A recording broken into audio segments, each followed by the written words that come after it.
to our kapihan sa Senado. And of course, this forum is brought to you by PROS, headed by Ms. Glenda Olid. And our guest for today, last week pa dapat ito, our guest for today is the new chairman of Committee on Finance. Let us all welcome Senator Sherwin Gatchalian. Hi, sir. Good morning. Professor. Thank you, Sally, at thank you sa ating mga members of the media. And maraming salamat. Thank you. Tapos na. Sir, first time mo nga hawakan ang Committee on Finance. Ano na yung mga preparations ninyo at kinukonsider nyo ba ito na malaking challenge considering yung controversies at mga naging issue sa 2025 budget? Alright. Sige, isa-share ko lang sa inyo yung direction ng Committee on Finance. First of all, yung 2026 budget ay ipaprioritize namin ang education. This will be an education budget.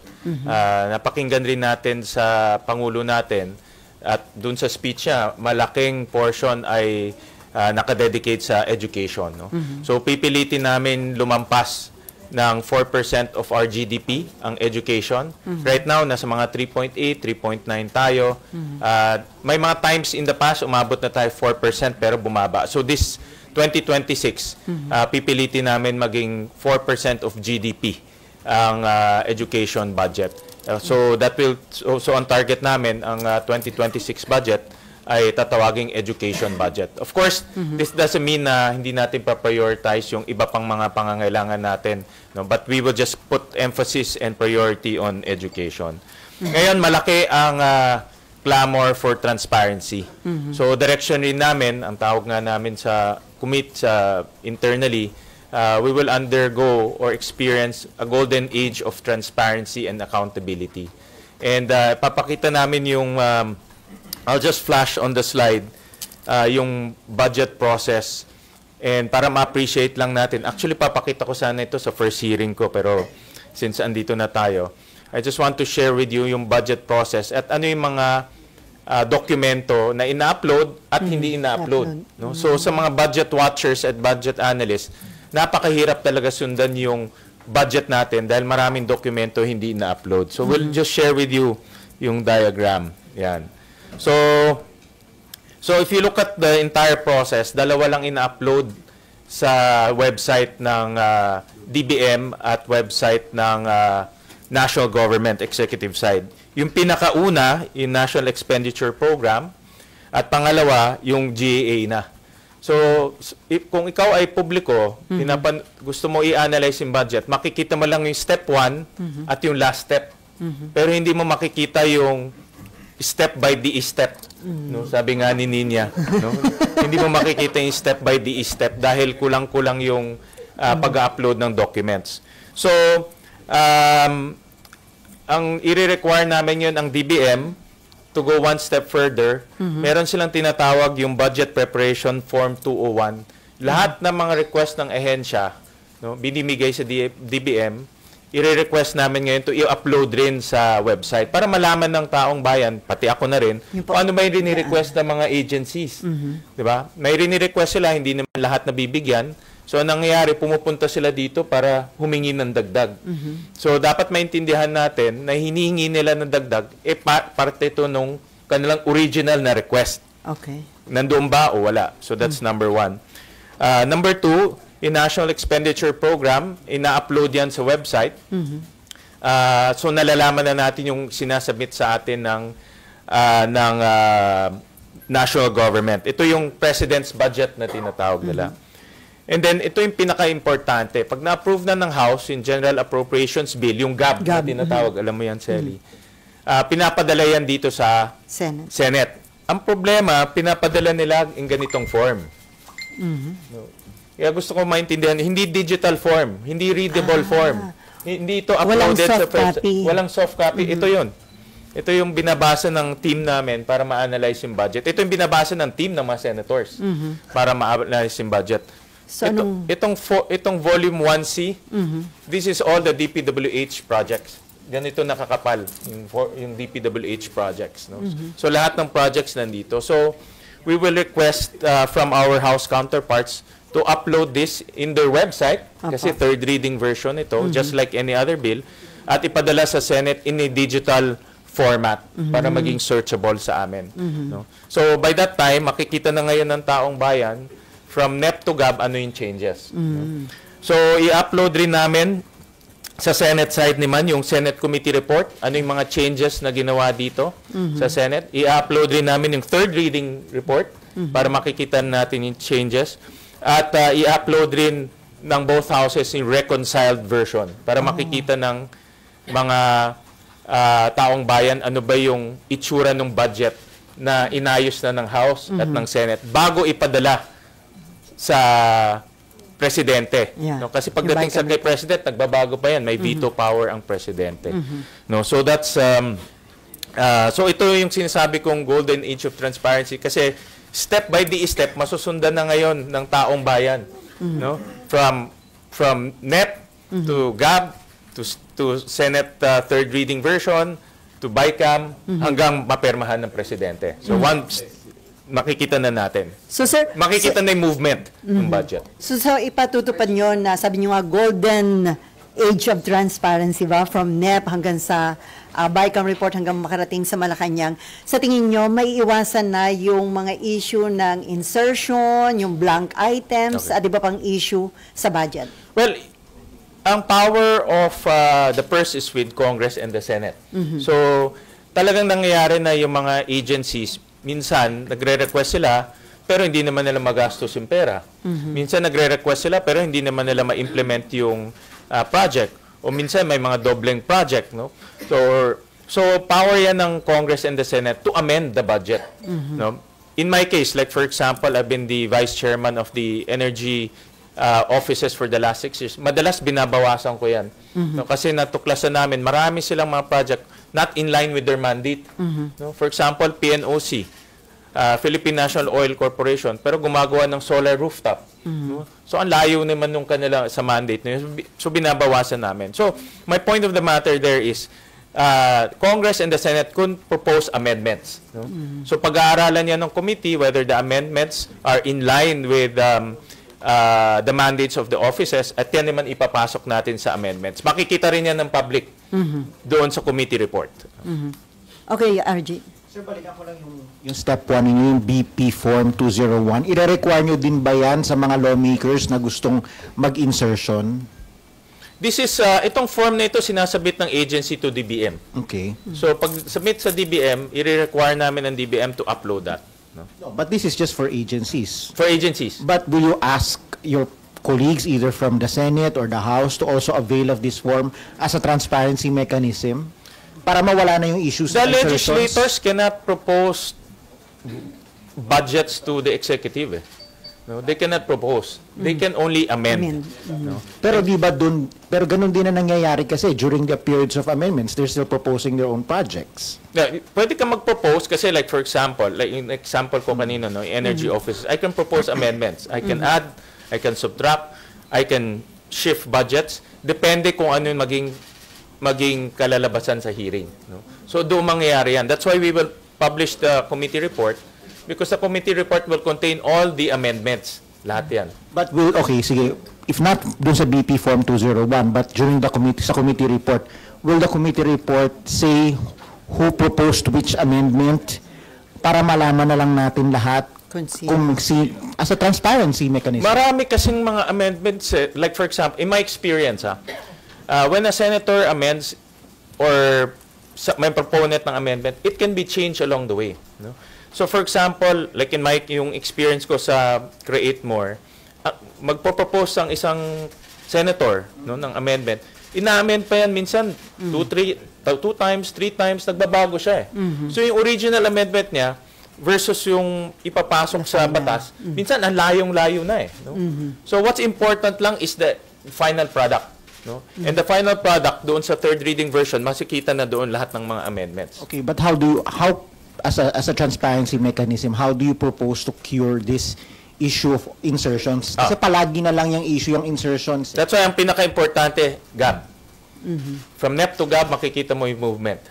From GAB to the third reading version ng House, third reading version ng Senate, makikita mo yung movement. So makikita mo yung movement.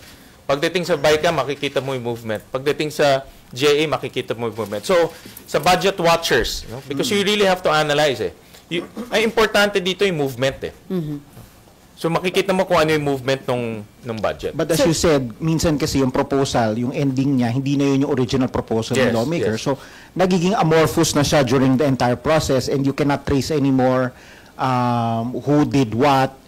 Doon nagkakaroon ng insinuations, doon nagkakaroon ng suggestions of anomalies. How do you cure that? My experience, sometimes pag nagpropose ng amendments, may 2 o 3 senator bago magkaroon ng final product. So, yung original amendment might be totally different from the final product. So, ang importante yung final product. Ang importante masundan kung paano gumagalaw yung budget. Yan ang pinaka-importante. Kasi yung mga proposals on the first amendment, sometimes nag-iiba-iba talaga siya. Minsan nadadagdagan, minsan na-change ng account. So pag yung ganun na tracking internally, ang daming dokumento yun Ang daming dokumento. So in our case, mas efficient kung yung final product malalaman natin. For example lang kung makikita natin biglang lumaki ang budget ng, let's say lang, ERC. No? So makikita natin ngayon kung bakit lumaki yung budget ng ERC. Mapag-aralan natin kung yung paglaki ba yun ay tama ba o in line with the mandate. In the same manner, kung nabawasan, let's say, yung budget ng DOE. No? Bakit nabawasan? Makikita naman doon because may tracking ka na No? Natatrack mo na from GAB to the third reading version, even to the reconciled version. So sir, the mere fact na magkakaroon na ng digital copy from NEP hanggang GAB, hanggang... Yes. All of this will be, well, at least on the Senate side, will be uploaded in digital format. So meaning pag sinearch nyo yung PDF, lalabas siya kaagad. Amenable na ho yung House dyan sa proposal nyo na yan, sir? Well, ang kanilang pronouncement in the past few weeks is maximum transparency. So by uploading the gap, tingin ko that's in line with their pronouncement. So this time, yung public may chance to scrutinize yung budget? Yeah, yung mga budget analysts, budget watchers, budget hawks, meron na silang chance to upload. Kasi pag makikita nyo yung una at dulo lang ang makikita, yung gitna hindi nakikita. Pero during public hearings, sir, yung people's participation, papayagan ba yun? Hindi naman. Okay. That's a very good question. In fact, nasa notes ko yan. Magpa-file ako ng resolution to institutionalize this concurrent resolution. And this concurrent resolution will contain this one and also a feedback mechanism. Kasi gusto natin yung mga taong bayan i-analyze yung budget. Paano naman nila ma-reach yung mga senators? No? So, dito sa resolution, we will also mandate the Senate to come up with a email or a mechanism for the public to communicate with the Senate. No? Ako personally, I will also put in my website a mechanism for the people to email me. Halimbawa, may nakita sila, ina-analyze sila yung budget, may nakita silang inefficiency, they can email me. Before Mayan, sir, dun sa zona ni Presidente, sinabi niya na ibibito niya yung budget kapag ang laman nito ay hindi naka-align sa priority programs ng administrasyon. So ano yung gagawin niyo to make sure na ang ma-approve na budget ay naka-align doon sa priorities ng pamahalaan? Diba, traditionally, ang NEP tinatawag nilang President's Budget. No? So, this means, ito yung budget na kailangan ng ating Pangulo para ma-reach niya yung kanyang target. No? So, itong mga projects, activities, and programs sila sa NEP, lahat ito nakatuon doon sa gusto ng ating Pangulo na maging goal nila for 2026. And that is a policy pronouncement that kami sa Committee on Finance will also adhere to. No? So, susundan namin yung policy pronouncement ng ating Pangulo. Ito, babasahin ko. Sabi niya, therefore, for the 2026 budget, I'll return any proposed general appropriations bill that is not fully aligned with the National Expenditure Program. And further, I am willing to do this even if we end up with a reenacted budget. Hindi ko aprubahan ang kahit anong budget na hindi alinsunod sa plano ng gobyerno para sa sambayanang Pilipino. So this is a policy pronouncement that kami sa Committee on Finance will adhere to. So ibig sabihin yung mga amendments na gagawin along the way, no, Dapat. should not be outside of the Priority.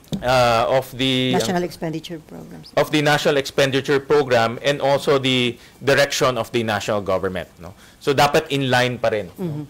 So for example, kung magbabawas tayo ng pondo sa isang ahensya, dapat in line pa rin sa national priority programs ng ating pangulo, no. Dahil at the end of the day, siya lahat mag-implement nito eh, no? So importante na nakatuon pa rin sa kanyang direksyon. At mas delikado nung maging reenacted, so yun ang dapat iwasan, sir, na mangyari. Yes, ayaw natin mag-reenacted dahil walang capital outlay yun. No? So, pag nag-reenact tayo ng budget, there's a big chance babagal ang ating ekonomiya. Okay, Mayan, Marlon, and then Mav. Sir, yung doon lang sa sinasabi niyong golden age ng transparency, paano masisiguro na magiging responsable yung mga kongresista at senador sa mga insertion nila? Or kasi nga sir, parang yung sinasabi ninyo, consolidated na yung i-upload, wala namang pangalan no, siya yung nag-insert nito, inamend, di ganito yung inamend niya. Walang ganun, sir. Like ako kasi, no, pag nagbibigay ako ng amendment, nagbibigay ako amendment sa lahat ng government agencies, hindi lang sa energy. Madalas nagbibigay rin ako amendment sa education, nagbibigay rin ako ng amendment sa DPWH, nagbibigay rin ako amendment sa NEDA. Depende kung ano yung makikita namin along the way. No? So, ang importante ngayon, all of this published na. No? So, makikita natin yung movement ngayon. No? So, doon sa mga interesado sa budget, makikita nila kung ano yung itsura, yung unang-unang itsura, which is the NEP, paano napalitan dito sa GAB, paano rin napalitan sa Senado, doon sa third reading version. So, makikita na natin yan along the way. Magiging metikuloso lang dahil nga makapal ang budget na maraming detalye yan. Sir, sorry isa na lang. So makikita yung movement sa budget, ano yung nataasan, ano yung nadagdagan, ano yung nabawasan. But kung sino yung nag-propose nun, hindi makikita. Mahirap kasi, Mayan, ipakita yung proponent ng amendment dahil nagbabago siya eh. Nagbabago siya. Minsan nadadagdagan, minsan nababawasan, minsan nalilipat sa ibang ahensya. Minsan yung pinopost niyang programa nalilipat sa ibang ahensya. For example, I'll give you a concrete example. Nag-propose kami ng school feeding program sa DepEd. Pero yung the same programa meron rin sa DSWD. So nalagay doon. So rinirespeto natin yung chairman ng Finance Committee at that time dahil ang effect naman is the same, no? Feeding program. So may mga ganun na pangyayari. Kaya, along the way, nagbabago yung mga proposals ng mga proponents. No? So, sir, yung bang ginagawa mga amendments ng mga lawmakers, unavoidable yun? Dahil sabi nga ni SPCs, wala namang perpekto na panukala. Merong mga senators hindi nag-amend. No? I think nila, yung budget okay na, no? Okay naman supportahan. May mga ibang senators ako madalas ako mag-amend almost every year. And in amendment ko hindi lang sa energy, education but the rest of the budget, no. Again, that depende na yan sa chairman of the Finance Committee kasi nakikita niya yung kabuuan budget eh, no. So minsan natatanggap, minsan hindi natatanggap, depende kung saan siya makakakuha ng pangdagdag. No? Pero Secretary Pangandaman, may apilan sa mga department heads na wag nang humirit pa sa mga lawmakers ng increase dahil parang pinag-aralan na naman daw yung National Expenditure Program. I understand during the time of President Pinoy, nag-issue siya ng order sa mga secretaries, wag mag-propose ng additional budget during the budget deliberations just to assert discipline. Dahil talaga nangyayari yan throughout the hearing, yung mga secretaries or ibang mga agencies magpapadala ng letter, sasabihin niya, hindi ho tinanggap to sa tier 2, kaya kung pwedeng dagdagan. Pero ang budget kasi is zero-sum yan eh. Kung magdadagdag tayo dito, magbabawas tayo sa iba. Kawawa naman mababawasan. No? So that's what we have to always bear in mind. Okay, Marlon, and then Mav, and then Nympha, and then Danielle. Sir, mirit pa. Sir, di ba, bukod sa issue ng insertion, previously there was also the allegation of parking na wherein a budget is being placed in one department or in one item, then later on, ilalagay sa ibang item. How do you solve that? Kasi kung hindi, binabanggit kanina ni RG na hindi naman ma-identify yung mga lawmakers na nag-introduce na. Di ba, when you said na this will be the golden age for transparency, di ba mas maganda kahit na maraming amendments or changes, at least nalalaman ng taong bayan sino yung nag-introduce ng mga yan, sinong senador, sinong congressman, para later on pagbabalikan, halimbawa sa isang area na binabanggit si Senator Ping na it's a sleepy town pero bilyones yung inilagay. So makikita ng tao sino nag-introduce, sinong nag-propose na bilyones yung ilagay sa isang bayan na May yun. mga senators naman na openly nagpro-propose sila ng amendments sila on the floor. Diba? May mga senators na gumagawa niyan. So kung gusto ng mga senators to propose that on the floor, okay naman yan. No? Yun lang nga, based on my experience, the amendments change, nagbabago kasi over time. No? So, magiging komplikado kung ipapublish mo yung amendment, biglang nagbago siya. 2 or 3 times, minsan binabago pa ng ibang senators. No? So, may mga ganyang cases. Kaya importante, yung sinabi mong parking, importante na nakapublish to. Kasi makikita natin ngayon saan yung movement na malalaki. So, when you do the analysis, tignan mo saan yung mga malalaki movement. For example, if you're saying na, Marlon, mayroong na park in this agency, makikita mo ngayon, mababawasan na malaki yan. Diba? Pupunta sa ibang agency. So, dito natin makikita yan. I think the institution should be responsible for all the changes. No? Especially the chairman, dahil yung chairman ang mag-approve or disapprove ng mga changes. No? Both houses, sa lower house and sa upper house. Hindi po kaya eventually later on if may maniningil na accountability sa mga Hindi ma-identify. mga NGOs or even individuals checking yung mga items sa GAA, di ba magkakaturuan lang yan na kasi hindi natin alam sir kung sino nag-introduce. So that's why importante ngayon yung body should review the document, no? Kasi ina-approve to ng body rin eh. All of this will be approved by body. Here sa Senate, i-approve rin to ng body. So, dapat ang body rin maging makasali rin sa pag-a-analyze nitong movement sa budget. Yung small BICAM, yun, naging issue din yan in previous budgets natin. Are you willing to do away with the small BICAM na sinasabi? Yung small BICAM na yan is purely technical in nature. Like for example, in my case, on all my bills, meron kaming tinatawag natin pre-BICAM. So bago pumasok sa BICAM, yung mga economists, lawyers, mga technical people nag-uusap-usap para lahat ng mga disagreeing provisions ay maayos na nila. No? Para pagdating sa BICAM, pag-uusapan na lang namin yung most contentious. No? So in my case, no, and this is one of the principles na I will adhere to, hindi na tayo papayag ng mga projects na hindi kasama sa disagreeing provisions. No?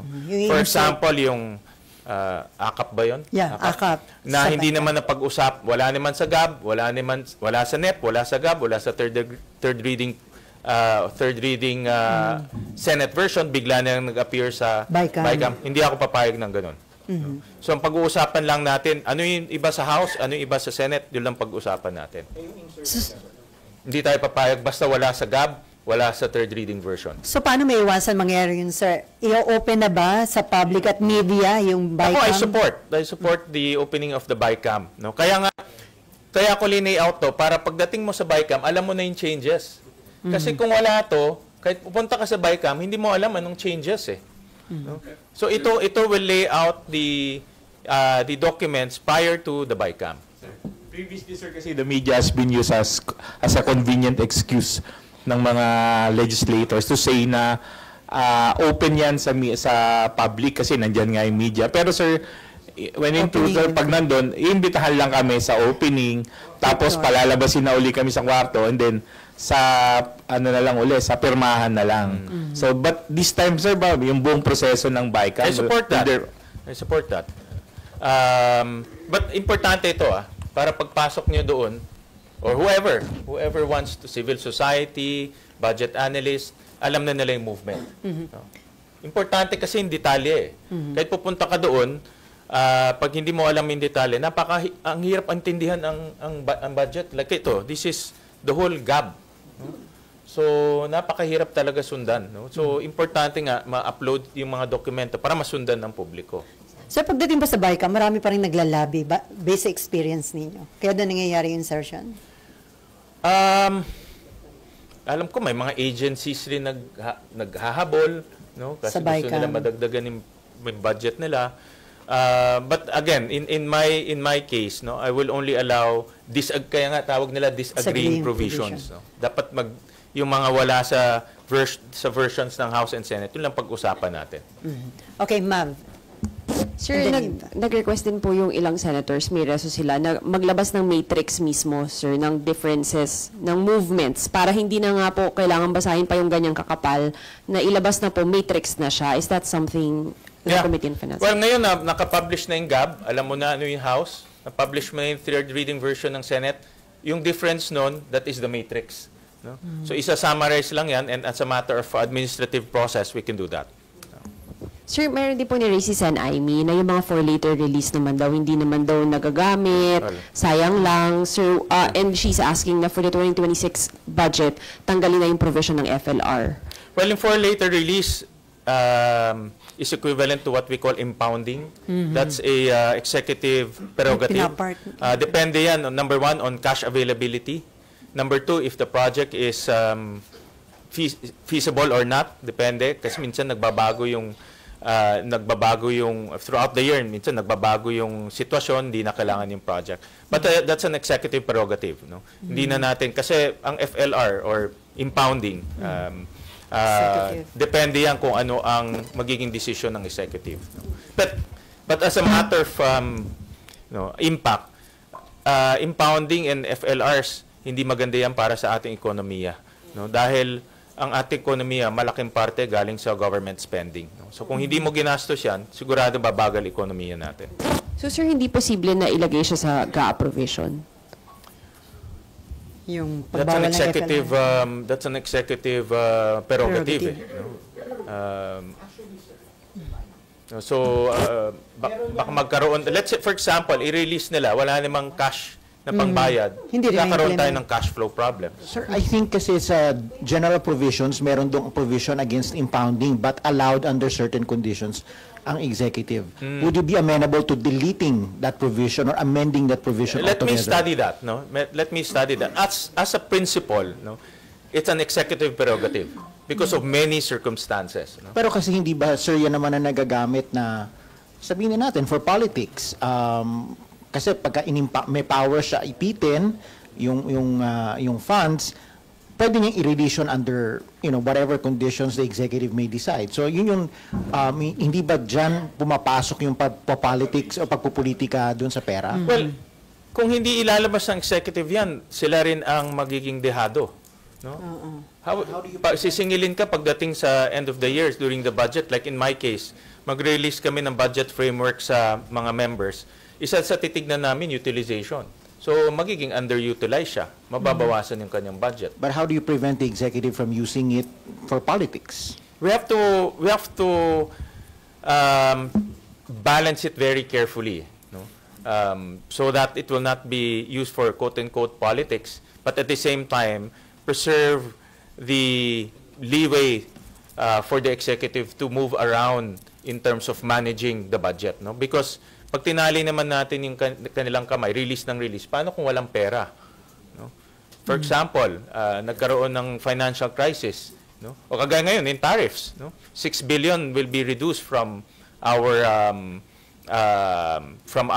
importations because of that tariff. Then, may mga ganitong impact. No? So, it has to be flexible enough so that the executive can respond to the situation. But like you said, no, dapat may safeguards rin. And then walang limitation yung amount pagdating sa FLR, sir? Well, again, no, prerogative ng executive yan. No? Anyway, Nympha, and then si Danielle, and then si Amor, and then Asher. Nympha. So, dun sa program appropriations, 2024 and 2025 nagkaroon ng controversy Kasi mas malaki yung inaprubahan na unprogrammed appropriations ng Congress kaysa dun sa NEP. So ano ang gagawin nyo this That's time? thank you for asking that, Nympha. That's another budget principle na susundan namin sa committee, budget discipline. No? Kailangan may disiplina tayo in terms of how we scrutinize and move around the budget. So, unahin ko yung unprogrammed allocations. Hindi na tayo papayag na galawin yan. At diyan ipasok yung mga projects na na tingin ng ibang mambabatas hindi naman importante. For the last, I think, prior to 2022, ang average ng unprogrammed allocations is about 150 billion. In the last 2 years, umabot ng almost 700, 800 billion. Nag-quadruple. No? At ang problema niyan, may mga mahalagang proyekto na ilinipat sa unprogrammed, no? Tulad ng 4Ps, social services. So, hindi tayo papayag dyan. Yung mga social services, importante na nasa program siya para mabigay kaagad sa taong bayan. No? Hindi na mag-aantay ng new revenues. Isa pa na hindi na tayo papayag yung foreign assisted projects. Marami tayong mga foreign assisted projects na delay dahil linagay sa unprogrammed allocations. Dapat nasa program siya. No? Umutang na tayo para sa mga projects. GOP counterpart to, government counterpart. So, importante na meron tayong pondo kaagad para sa government counterparts. Another budget discipline principle, tawag ko, if you don't use it, you lose it. No? Pag hindi mo ginamit, then kukunin namin yan, ilalagay namin sa ibang mas produktibong proyekto. No? Marami kasing mga agencies, hingihin ng budget pero hindi naman nila magastos. No? No? Sayang naman yung pondo. No? So, yun yung isang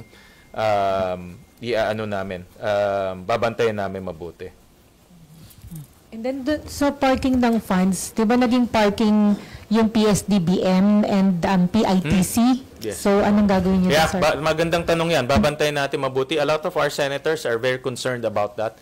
In fact, over the many times na nakikinig ako sa budget deliberations, lumalabas yan. No? So it cannot be used to avoid yung utilization. Ang ginagawa kasi nila, para hindi sila masita na hindi ginamit yung pondo, ibibigay sa PSDBM or ibibigay sa PITC, no? Para pag tinignan mo yung libro nila, na gamit na, no? So we will definitely be very vigilant on those maneuvers. Magkakaroon ng special provision, Senator, para ma-prevent yung parking ng pondo, mapigilan yung mga agencies to park funds? Can be. Pag-aralan muna namin. I think na-flag na ito many times, no? Hindi ko lang nakita masyado kung ginagawa pa nila ito, no? Pero pag ginagawa nila yon, we will not allow that. And then, sir, doon pa rin sa transparency, yung tinatanong ni Marlon na RG. Sir, kasi wala namang masama sa amendments, hindi ba? Kasi nga, you have the power of the purse. Pero yung amendments kasi naging synonymous na sa insertion na may negative ang dating. So, paano talaga namin malalaman who inserted what dun sa budget? Although sabi nyo nga po, pwedeng mag-amend, but along the way, pwedeng magbago. Hindi ba po pwedeng may matrix din? This is the original proposal, ito yung amendments, and then ito yung end product, kumbaga. In my experience, kasi like for example sa Ways and Means, yan ang isa sa pinaka contentious na committee na nahawakan ko dahil like in Create More, na-experience ko isang amendment na amend namin 3 or 4 times. Yung original proponent versus yung approved amendment, ibang-iba na, no? Pero pareho naman, more or less pareho in principle. So may mga ganong cases na nagbabago siya along the way. Kaya ang nakita naming mas importante yung movements para makita natin kung ano yung nangyayari sa budget. Like for example, yung committee report, pag in-upload namin to, makikita na kaagad ano yung mga amendments sa GAB, no? At i-upload rin namin yung third reading version. So makikita pa natin yung changes from the committee report to the third reading version. So makikita ba natin ganong ka-granular yung movements? Tatanungin na lang namin kayo, Senator, pag halimbawa may changes, para ma-clarify kung sino nga ang nag-propose and what happened along the way. And then, sir, isa na lang, ano yung particular agencies po na tututukan ninyo against or dahil doon sa possible insertions? Ano ba yung favorite agencies na madalas ang Ako insertions. tututukan ko lahat ng agencies, NIMFA. Well, since may special mention ang Pangulo natin sa DPWH, I will focus on that. But as a matter of principle, we'll focus on everything. No? So kakailanganin ko rin yung tulong ng mga vice chairman natin to analyze it. Kaya mag-release kami ng budget analysis framework para pare-pareho yung tinitignan namin. No? So we'll release that framework sa mga vice chairman. And also to the senators na who's interested to really study the budget. No? Okay, Daniel. But before Daniel, so pabor kayo sir na wag na makialam ang mga politiko pagdating sa flood control. Ipaubaya na lang daw sa DPWH. May process naman ang mga congressmen at mga mayors, mga politiko. They can go to DPWH, they can go to their district engineers. Doon sila makipag-usap para aligned yung kanilang problema. No? Ako, naging congressman rin ako. Naging mayor rin ako, actually. Kadalasan, mas alam ng mayor ang problema ng lokal nila. No? Mas alam talaga nila. Mas alam pa kaysa sa district engineer. Kasi ang tao nagrereklamo kay mayor eh. Ang tao nagrereklamo kay congressman. Pero hindi siya nagrereklamo sa district engineer. In fact, hindi nga nila kilala kung sino yung district engineer. No? So, ang LGU, even congressmen, mas alam nila yung problema ng locality nila. So, pwede itong mga local government officials to go to their district engineer and collaborate. Doon sila mag-usap. That's the right process. No? Doon sila mag-usap kung ano yung problema sa kanila at kung kaya, ilagay na sa budget nila. No? Kung ano yung solution para sa problema nila. No? So, alam ko ngayon maraming LGUs in Metro Manila. Mayroong mga flood summits. No? Sa Valenzuela, meron rin kami. And typically, ini-invite nila yung DPWH dito sa mga flood summit. MMDA and DPWH para doon na sila mag-usap lahat. No? Kung ano yung magiging permanent solution sa mga problema nila sa localities nila. Okay, Daniel. Sir, related lang po doon sa sinabi nyo. Si Mayor Isko Moreno, sinasabi niya na yun daw flood control projects, ipaubaya na lang daw po sa LGUs. Tingin niyo ba, sir, mas magiging effective kung gano'n ang mangyari at saka mas maiwasan yung mga anomalya? Depende yan sa flood control projects. Pag yung talagang location specific, like for example, para sa Maynila lang, ako kung sasagutin ng LGU, so much the better. Sila na bumili ng gasolina, sila na magbayad ng kuryente ng pump nila, sila na magbukas ng floodgates. Like in our case, meron kaming bomba at floodgate sa Valenzuela na border ng Maykawayan. Dati, MMDA yan actually. Nung mayor ako, I volunteered to absorb that. Kami na magbabayad ng tao, krudo, kuryente, maintenance kami na lahat. Kasi Valenzuela lang naman ang apektado niyan. Pero kung may mga flood control projects na multiple cities, no? For example, Marikina, like sa Intuliahan, Quezon City, Caloocan, Valenzuela, Navotas, mas maganda MMDA yan kasi multiple cities yan eh. No? Mas nakikita ng MMDA yung kabuuan na problema. So, kaya ang panawagan ng DBM, sir, mag-create ng unified and integrated master plan to tackle the country's itong recurring problems sa flood.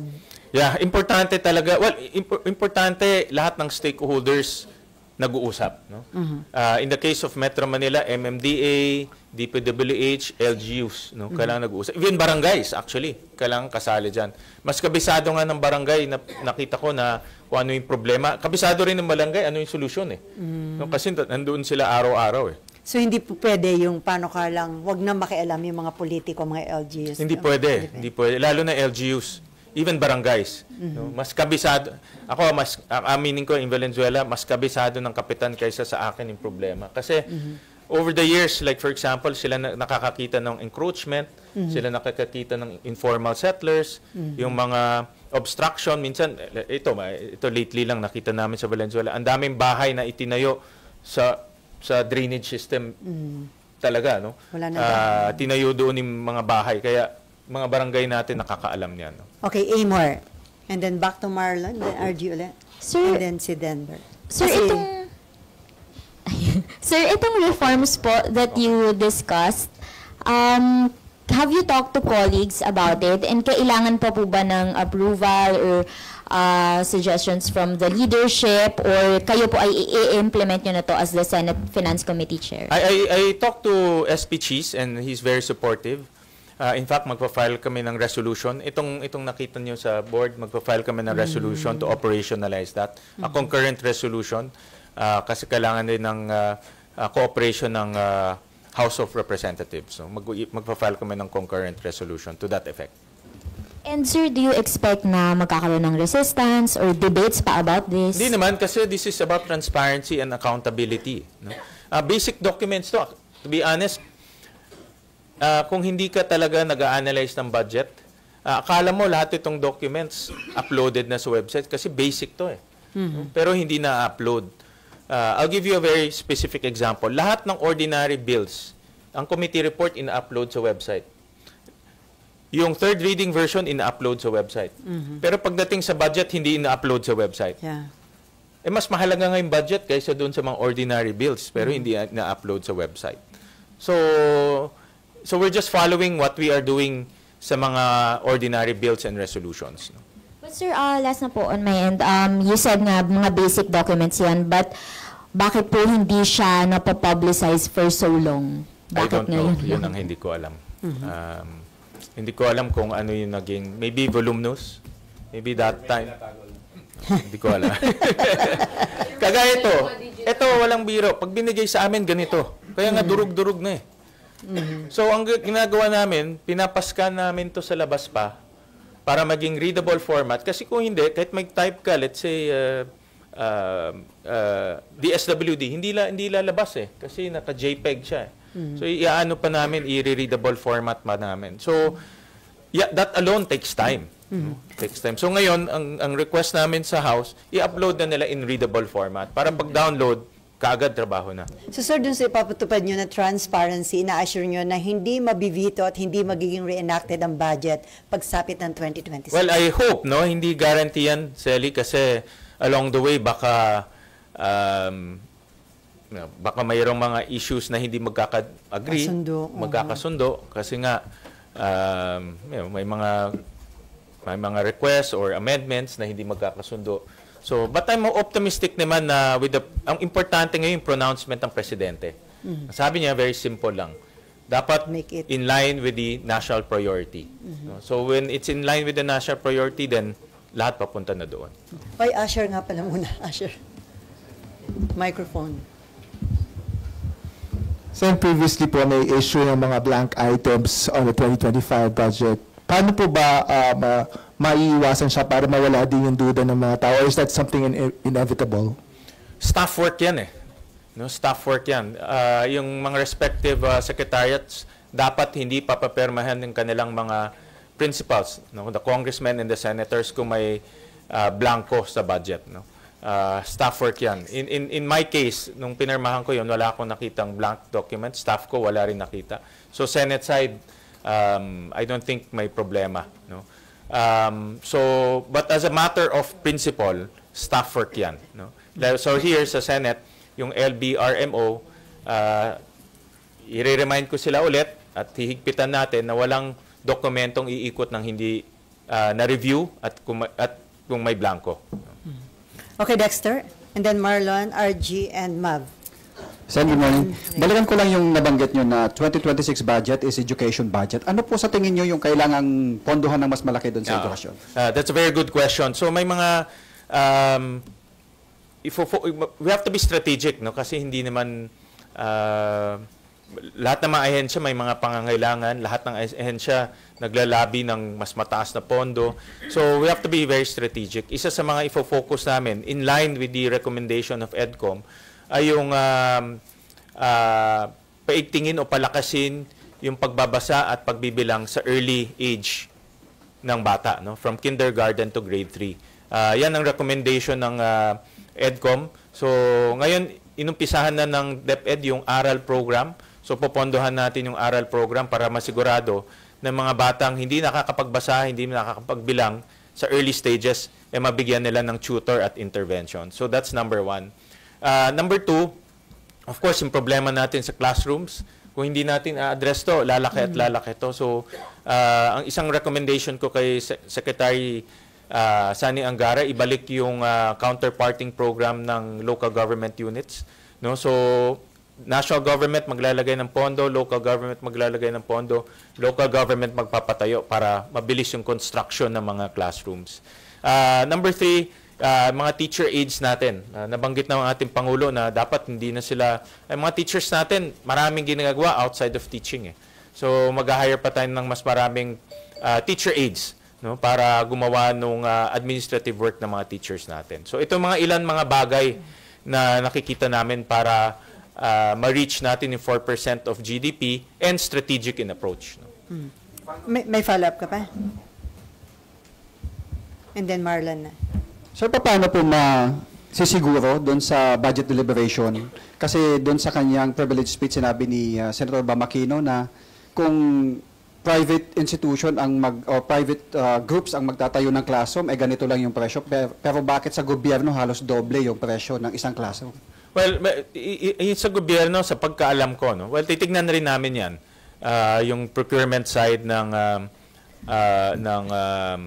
school buildings. No? So, definitely, dahil sa laki ng, tingin ko lang, dahil sa laki ng DPWH, baka yung overhead nila mas mataas kumpara sa private sector.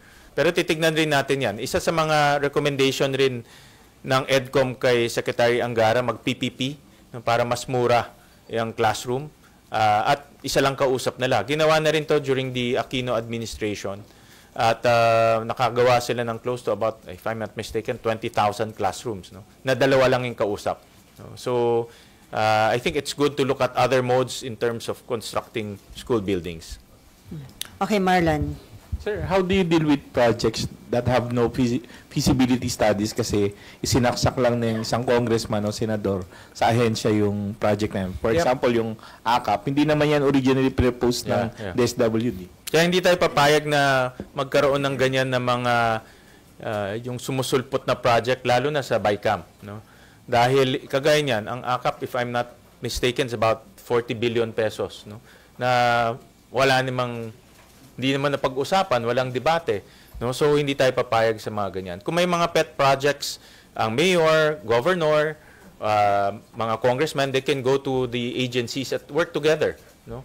Marami rin kasi mga ideas ang mga local governments pagdating sa pangangailangan ng lugar nila. So, work with the executive at magkaroon ng feasibility project, baka pwedeng ilagay na lang sa budget proposal ng mga executives. No? Sir, bukod dun sa pagpapublish online ng mga budget process, do you also intend to laymanize? Kasi kahit kami, matagal na over ng budget, mahirap din siya intindihin. Yeah, magandang tanong yan. Yeah, meron kaming, we're studying, at least in my website, we're studying kung paano gawing infographics or dashboard style yung projects, yung budget. Kasi pag numbers talaga medyo nakakahilo. So pero pag ginawang in visualized form or graph form, mas madaling maintindihan. No? So at least in my own website, we're studying that possibility. Sa Senate, I have to ask the IT people dito kung kaya nilang gawin yun. No? Pero mas maganda graphical format para madaling maintindihan ng tao. Okay, RG. And then Mav. Sen, meron na bang commitment sa inyo ng DBM kung kailan magsasubmit ng NEP? I have, well, ito nabasa ko lang sa internet na in 2 weeks' time from the SONA, so we're expecting it next week. But we're already starting the schedules. I'm working with LBMRO para ma-narrow down na yung targets. So may calendar na, sir? Meron ng mga proposed calendar, no? Pero wala pang, hindi pa kami hindi pa nagpa-publish ng official. No? Okay, sir, how do you propose to deal with the budget of the OVP? Kasi nga, yung obviously, matitake up using the oversight powers of Congress yung budget ng OVP in legislating the budget for next year of OVP. But we also know that yung budget ng OVP is part of the reasons dun sa pending impeachment. So how don't you see any problem up ahead or any conflict up ahead dahil nga magsasapaw yung dalawang issues na yun? Well, from what I have seen, yung pinaka-contentious dun in confidential funds, di ba? And for the 2025 budget, wala na yun. In fact, bare bones na yung OVP budget, no? Yung mga talagang kailangan nila sa kanilang operations, no? And some projects ni Vice President, no? So I think as long as wala nang contentious items on, which is the confidential funds, feasible naman yung budget ng OVP. Sir, doon sa broader issue ng confidential and intelligence funds, ano yung mapopropose ninyo to make it less prone to any issues of or questions of irregularity or well, that's another budget principle that we will be adhering to in the Committee on Finance. Yung mga intelligence funds, confidential funds will be limited to agencies that truly require them, enforcement agencies, intelligence agencies, so hindi na free for all, no, yung confidential funds, no. So we will definitely be very strict pagdating sa confidential funds, no. Agencies like, you know, PDEA or PNP, yan, no, mga enforcement agencies pwede sila. Pero kung yung mga left field agencies, hindi na tayo papayag dyan, no. Okay, Mav. And then after Mav, let's move to other issue na or may dami pang budget question. Sir, kapag lang po na-digitalize na at na-upload na tong mga documents na to, sir, do you expect na mas mabilis yung pagpasa ng budget? Well, isang objective kaya natin ginagawa to solicit public participation in analysis. Talagang komplikado yung budget at kung mayroong mga suggestions ng taong bayan or mga analysts, they can reach out to us through the Senate website or to our own personal website. So, we're also soliciting suggestions, no? And gusto natin na magkaroon ng participation. Kahit na hindi physical participation dito through emailing us their suggestions and recommendations. Okay. So, sir, in-assure nyo before Christmas break may budget. Na-approve ang budget? If all things are true to its mandate and adhere to the pronouncement of the President, yeah, I can assure that before the end of the year, may budget na tayo. Okay, other issues, sir. Yung House of Representatives is urging the Senate to wait for the SC to rule with finality kasi mag-file pa daw sila ng motion for reconsideration. So, dapat po ba itong consider ng Senate? Considering na on Wednesday, August 6, magkakaroon na kayo ng decision or botohan kung ano magiging action dun sa SC ruling? Sally, ayaw ko muna i-preempt yung magiging boto ko, no? I don't want to preempt also yung iniisip namin as a team, meaning yung internal team namin. But ako, ang aking prinsipyo is to follow the Constitution. At sinabi ng Constitution natin na ang Supreme Court is the final arbiter pagdating sa mga issues on Constitution and constitutional matters, no? So with that in mind, I said in my statement that I respect, no, the decision of the Supreme Court, no. So with that, everything will follow. Pero aside dun sa SC ruling, sir, kino-consider niyo rin ba yung mga legal opinion ng mga dating Supreme Court justices, ng PhilConsa? In fact, napupuyat ako kakanood ng mga interviews ng mga Supreme Court justices. Although, admittedly, yung nagsasalita ay the same figures, no? Sana mayroon rin ibang figures. I read yung post ni Attorney Ernesto Francisco, yung petitioner ng Francisco versus House of Representatives. Basahin niyo yun, no? He was the petitioner in that case. He is nanalo siya in that case, pero hindi siya na-interview, no? So nag-post siya at maganda yung sinabi niya. So it's maybe a good chance for the members of the media to get his side of this Supreme Court ruling. Pero ngayon, sir, may decision ka na kung ano yung magiging boto mo on Wednesday? Ako meron na, but sorry, hindi ko masabi kung ano, because I don't want to preempt. No, I don't want to preempt. Meron pa kaming 3 days na mag-isip.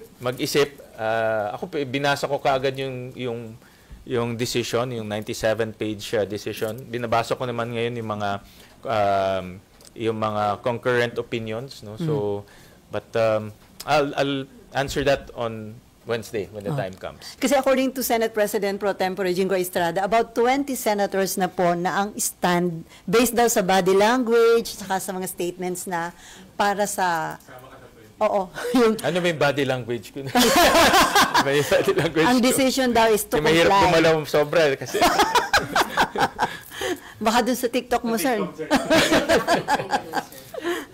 I won't comment on that first. Maganda siguro si Senator Jinggoy ang matanong on that front. No? And then last na lang,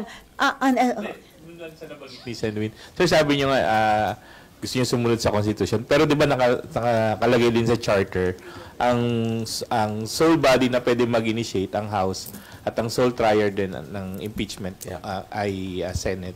They also take that into consideration. But that's why ang sagot ng Supreme Court is the articles of impeachment is void ab initio. No? As if wala nangyari. No? I think that's their answer to that. No? And also in the decision, question nila yung ginawa ng SecGen, no? Na dinelay yung pag-file ng articles of impeachment o pag-refer nung articles sa plenary. No?